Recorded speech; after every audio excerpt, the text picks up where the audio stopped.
Hello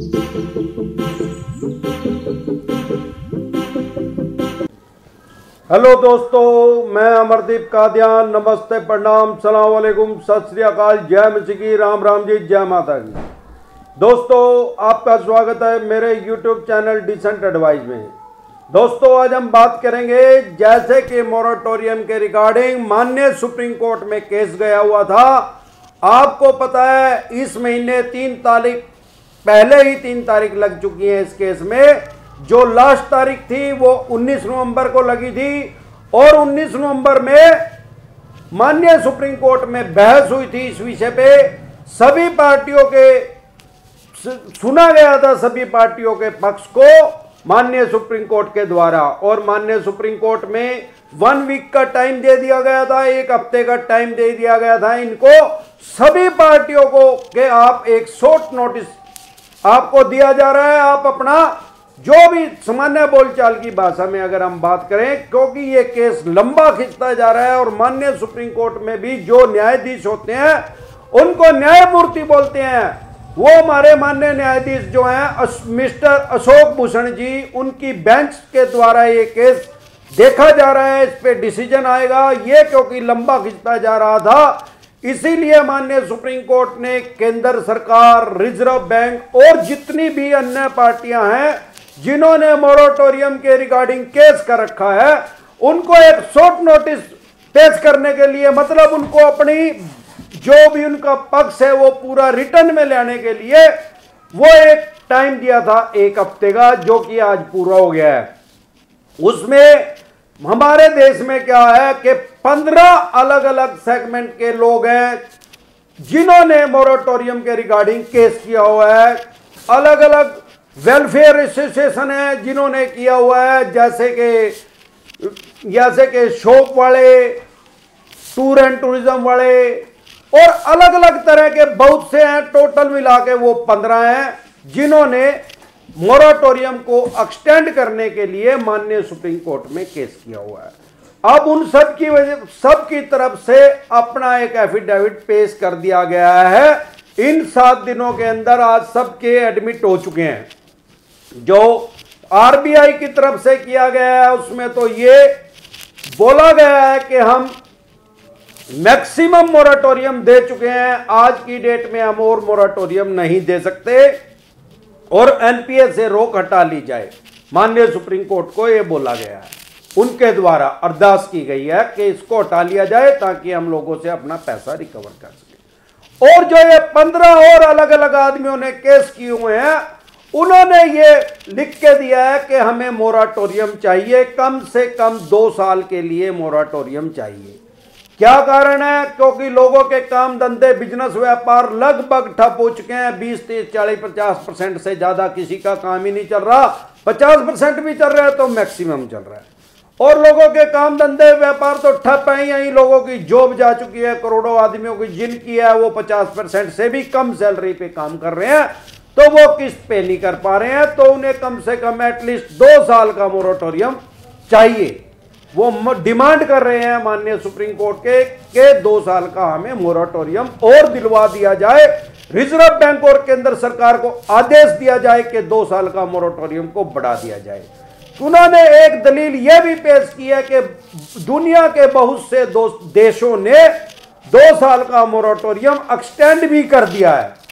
अब सवाल यह है कि जब कोरोना काल नहीं आया था उससे पहले भी एनपीए तो लोगों के केस होते थे, लेकिन इतनी बड़ी तादाद में नहीं होते थे, करोड़ों आदमियों के नहीं होते थे। इसमें तो लोगों की फाइनेंशियल डेथ होगी, लोगों की कमर टूट चुकी है, वो करोड़ों आदमियों के पास अपनी ईएमआई भरने का तो पैसा है ही नहीं, उनके पास अपनी रसोई चलाने के भी पैसे नहीं है। किसी का रेंट पे मकान है उसने भी ले रखा है, उससे वो रेंट नहीं भरा जा रहा है, तो वो कैसे वो उसको पे कर पाएंगे।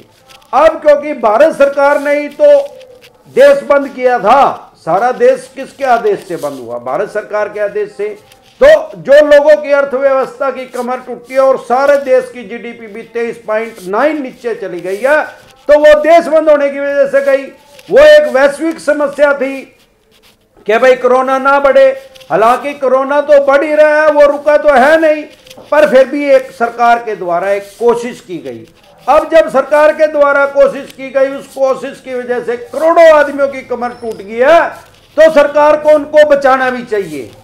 सरकार को, रिजर्व बैंक को आदेश देने चाहिए कि 2 साल का मोरेटोरियम और बढ़ा दिया जाए, ताकि इतने देश की अर्थव्यवस्था पटरी पे आ जाए और आम और खास आदमी की भी पेइंग कैपेसिटी बढ़ जाए और वो उसको इजिली दे सके।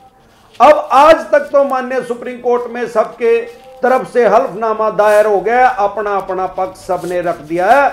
मुझे नहीं लगता कि आज इस पे डिसीजन आएगा, पर कुछ टाइम के बाद इस पे डिसीजन आएगा ही आएगा, चाहे मोरेटोरियम बढ़े चाहे ना बढ़े, लेकिन इस पे फाइनल डिसीजन आएगा। क्योंकि रिजर्व बैंक दोबारा और केंद्र सरकार ये कह रहे हैं कि एनपीएस पे रोक हटा दी जाए। जैसे ही एनपीएस से रोक हटेगी तो करोड़ों आदमियों को ऊपर कोर्ट में केस दायर करेंगे ये बैंक और एनबीएफसी कंपनी वाले। तो वो दिक्कत परेशानी कहां आएगी, मैं आपको एक बात आज समझाता हूं देसी भाषा में। मान लो मैंने कोई लोन लिया है, मैंने किसी भी बैंक या एनबीएफसी कंपनी से लोन लिया, तो उन्होंने मेरे साथ एक एग्रीमेंट किया। कई मेरे बैंक मैनेजर भी दोस्त हैं, वो कहते हैं भाई साहब आपसे तो 50 तरह के इन्होंने साइन करवाए हुए हैं, जिसको भी देते हैं तो ये 50 तरह के उससे साइन करवाते हैं। मैं कह रहा भाई साहब 500 तरह के करवा लो आप उससे साइन। लेकिन ये क्या कर रहे हैं, इनके पास राइट्स तो हैं बैंक और एनबीएफसी कंपनी के पास आपसे पैसा वापसी लेने के। सिक्योर लोन है तो इनके लिए बड़ा आसान है। आपने कोई प्रॉपर्टी मॉर्गेज कर रखी है, कोई आपने गोल्ड लोन लिया है या आपने कोई घोड़ा गाड़ी ली है, वो इनके पास रहन है, वो उसको ऑक्शन करके उसकी बोली करके अपना पैसा पूरा कर लेंगे। अब दिक्कत परेशानी इनको कहां है, मिर्ची इनको क्यों लग रही है, क्योंकि अनसिक्योर लोन भी ये देते हैं।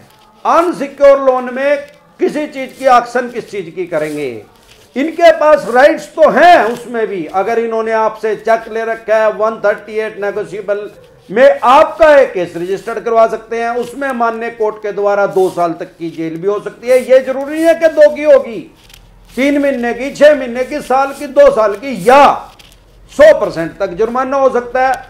अब सवाल यह है कि अगर इन्होंने चेक भी नहीं ले रखा फिर भी आपके ऊपर केस रजिस्टर्ड कर सकते हैं, सिविल का केस आपके ऊपर रजिस्टर्ड होगा। अब दिक्कत परेशानी ये आती है, आम आदमी को ये समझ में नहीं आती, भाई जब इनके पास पूरे राइट्स हैं, आपने लोन लिया, आपने साइन करके दे दिए, तो ये केस करके क्यों नहीं आपसे पैसा लेते। भाई साहब ये क्या कर रहे हैं, लीगल काम को इनलीगल तरीके से कर रहे हैं। उसका कारण क्या है, भाई सिक्योर लोन दो। अब सिक्योर लोन में इनको उतना फायदा नहीं है। सिक्योर लोन जैसे होम लोन, होम लोन तो 1 साल का 6 रुपए 35 पैसे इनका ब्याज चला हुआ है, कंपटीशन की वजह से वहां इनका 100% लोन सिक्योर है। अब ये अनसिक्योर लोन क्यों देते हैं, क्रेडिट कार्ड क्यों देते हैं, लोगों क्यों उकसाते हैं, भाई 50 दिन 45 दिन मेरे पैसे फ्री में यूज कर लो। भाई साहब उसमें इनका ब्याज बहुत ज्यादा है, इनको लालच पड़ा हुआ है। क्यों, वहां तो 6% ब्याज मिल रहा है, यहाँ 36% ब्याज ले रहे, क्रेडिट कार्ड में तो 60% तक भी ले रहे हैं, और 25-30% से तो कम कोई ले ही नहीं रहा। उसमें क्या है, अनसिक्योर लोन में इनका पैसा साल 1.5 साल में ही डबल हो जाता है। अब दिक्कत कहां है, इन्होंने फिर ये रिकवरी एजेंट क्यों पाले हुए हैं।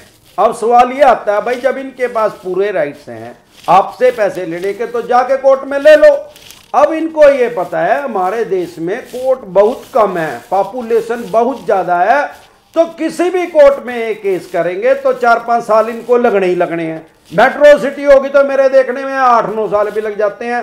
इतने साल ये अपना पैसा नहीं फंसाना चाहते, उसने उतने साल में तो 10 गुना कर लेंगे अपने पैसे को, क्योंकि जो इन्होंने आपसे 50,000 रुपए लेने हैं, अगले 1.5 साल में उसको 1 लाख कर देंगे, और फिर अगले 1.5 साल में उसके 2 हो जाएंगे, और फिर अगले 1.5 में 4 हो जाएंगे। यानी कि इतना डिसीजन आएगा, इतने तो इनके 50,000 के 5 लाख होने के करीब लगेंगे। तो इसलिए ये चवन्नी छाप रिकवरी एजेंट लगा रखे हैं, और यही कारण है कि ये आपसे सेटलमेंट के ऑप्शन पे आते हैं। मैं कभी सलाह नहीं देता कि इनसे आप सेटलमेंट कीजिए, आप अपनी छोटी EMI करवा लीजिए, लोन को रिस्ट्रक्चर करवा लीजिए, कोशिश करिए और अपना लोन रीपे कर दीजिए। लेकिन अगर आपके पास है ही नहीं, तो आप ये मान के चलिए ये 20 से लेके 80% तक कम में भी ये अपनी सेटलमेंट आपके साथ आज नहीं करेंगे तो बाद में करेंगे। बहुत से आदमी मेरे पास मैसेज करते हैं, भाई साहब मेरे पास तो पैसे ही नहीं है, मैं तो सेटलमेंट ही एक ऑप्शन है, मैं इनके पास फोन कर दूं, भाई साहब आप खुद से इनके पास फोन करोगे तो ये कभी सेटलमेंट नहीं करेंगे। अब आप एक बात से देखते हैं, मान लो मेरे को पथरी है और पथरी है वो पित्ते के अंदर। दुनिया में कोई ऐसी दवाई नहीं है जो पित्ते के अंदर से पथरी निकाल देगी। अब उसके लिए मुझे क्या करवाना पड़ेगा? मुझे करवाना पड़ेगा ऑपरेशन। अब मैं ऑपरेशन करवाने के लिए गया किसी डॉक्टर के पास, उसने कहा भाई साहब मेरे पास तो एमबीबीएस की डिग्री भी है और मैं फॉरेन रिटर्न हूं, अमेरिका से मैं ये डिग्री लेके आया हूं, मैं आपको ऑपरेशन कर दूंगा, पर मैंने आज तक किसी को ऑपरेशन नहीं किया। अब मेरा जवाब क्या होगा? क्या मैं उससे ऑपरेशन करवाऊंगा? डिग्री भी है, फॉरेन रिटर्न भी है, हॉस्पिटल भी फिल्मी स्टाइल का है, तो मेरा जवाब क्या होगा? मैं उसको बोलूंगा नहीं भाई तेरे पे नहीं करवाऊंगा, मैं तो आरएमपी पे अपना ऑपरेशन करवा लूंगा जिसके पास एक्सपीरियंस होगा। अब सवाल ये है, ये वो ही काम कर रहे हैं पब्लिक के साथ। ये कहते हैं कि हमारे पास डिग्री तो है, हम ऑपरेशन तो कर देंगे, पर हमारे पास एक्सपीरियंस नहीं है। अरे ये जो चवन्नी छाप रिकवरी एजेंट लगा रखे हैं, इनके पास भाई कोई एक्सपीरियंस नहीं है। एक्सपीरियंस तो मान्य कोर्ट के पास है, आप कोर्ट के पास जाइए ना। कोर्ट के पास जाने के लिए इनके पास टाइम नहीं है। टाइम नहीं है क्योंकि ये स्पीड से अपना पैसा बनाना चाहते हैं, इसीलिए प्रेशराइज कर रहे हैं। भैया इन्होंने एग्रीमेंट कर रखा है, क्या उस एग्रीमेंट के अंदर ये लिखा हुआ है भाई मैं ये चवन्नी छाप रिकवरी एजेंट भेज के आपके साथ गाली गलोच करूंगा, आपको पुलिस की धमकी दूंगा, थाने की धमकी दूंगा या बेफालतू की बकवास करूंगा, तो ये राइट्स है इनके पास? ये लिखा हुआ है कहीं पे? नहीं लिखा हुआ। उसमें सिर्फ ये शब्द तो जरूर होगा कि हम आपके घर अपने रिकवरी एजेंट भेज सकते हैं जो कि डिसेंट तरीके से पेश आएंगे। ऐसे कोई नियम नहीं है, ना ही ऐसा कोई कानून है। और एक बात और समझे, बहुत से आदमी मुझे ये भी कह रहे हैं कि मेरे पास वकील का नोटिस आया था, मेरे पास वकील का फोन आया था। भाई साहब वकील के नोटिस भेज सकते हैं, इनके पास राइट हैं, लेकिन वकील फर्जी वकील बन के भी फोन कर रहे हैं। मैं 30,000 कोर्ट से बोल रहा हूं भाई ये इतना लोन है, भर दे नहीं तो केस हो जाएगा। भाई साहब इनके वकील के पास भी कोई राइट्स नहीं है आपको फोन करने के। अगर कोई ऐसे फोन करता है या तो वो फेक फोन कर रहा है और वो असली वकील भी है, तो उसको बोलो भाई साहब नोटिस भेज दो रिटर्न में मेरे घर एड्रेस पे। मैंने अपना घर छोटा नहीं है, वहीं पे रह रहा हूं, चाहे मेरा अपना है चाहे मैं किराए पे रह रहा हूं, मैं वहीं रह रहा हूं। मैं आपको रिटर्न में जवाब दूंगा, फोन पे मैं आपकी बात का कोई जवाब नहीं देता। तो इस तरीके से अगर आपको अपने राइट्स पता है तो आप अपना बचाव इनसे 100% कर सकते हैं। क्योंकि अगर कोर्ट में केस भी चला भी जाएगा, और एक बात और बता दूं, लोग सोचते हैं यार 2 साल की सजा हो जाएगी, हो सकती है, पर मैंने 2, 4, 5 लाख रुपए में आज तक किसी को 2 साल की सजा होते हुए नहीं देखी।